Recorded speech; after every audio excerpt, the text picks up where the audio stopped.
Hi hello welcome to Dhanya creations. ఈరోజు మనం ఎంతో టేస్టీగా ఉండే చేపల పులుసుని ఎలా చేయాలో చూద్దాం. ముందుగా స్టవ్ మీద బ్యాండీ పెట్టి ఆయిల్ వేయాలి. ఆయిల్ వేడెక్కిన తర్వాత అందులో ఆనియన్ పేస్ట్ వేసుకోవాలి. నేను 1 కప్పు ఆనియన్ పేస్ట్ తీసుకుంటున్నాను. దాన్ని బాగా ఫ్రై చేసుకోవాలి. ఆనియన్ పేస్ట్ని బాగా ఫ్రై చేసుకోవాలి.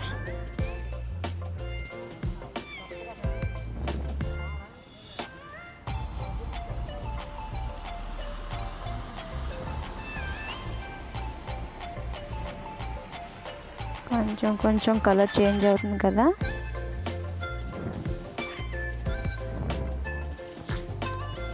సో ఆనియన్ పేస్ట్ బాగా ఫ్రై అయింది, గోల్డెన్ కలర్కి వచ్చింది కదా. ఇప్పుడు 1/2 కప్ టమాటా పీసెస్ వేసుకొని దాన్ని ఫ్రై చేసుకోవాలి.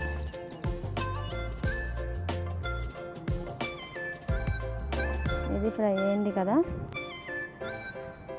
ఇప్పుడు మనం ఫిష్ని క్లీన్ చేసి పెట్టుకుని దానికి కొంచెం నేను ఉప్పు కారం పట్టించాను, అవి వేస్తున్నాను.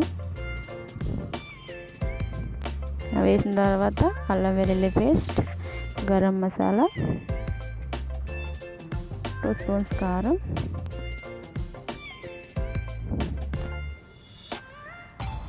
టేస్ట్కి తగినంత ఉప్పు వేసుకోవాలి. వేసుకుని దాన్ని అలా 2 మినిట్స్ సిమ్లో పెట్టుకుని ఉంచుకోవాలి. ఇప్పుడు మనం వేసిన మసాలా కారం అంతా పట్టింది కదా ముక్కలకి. ఇప్పుడు మనం చింతపండు పులుసు తీసుకుని వేసుకోవాలి.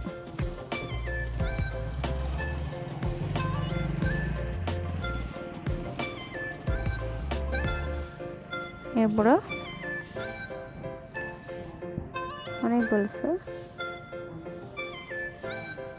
దగ్గర పడింది.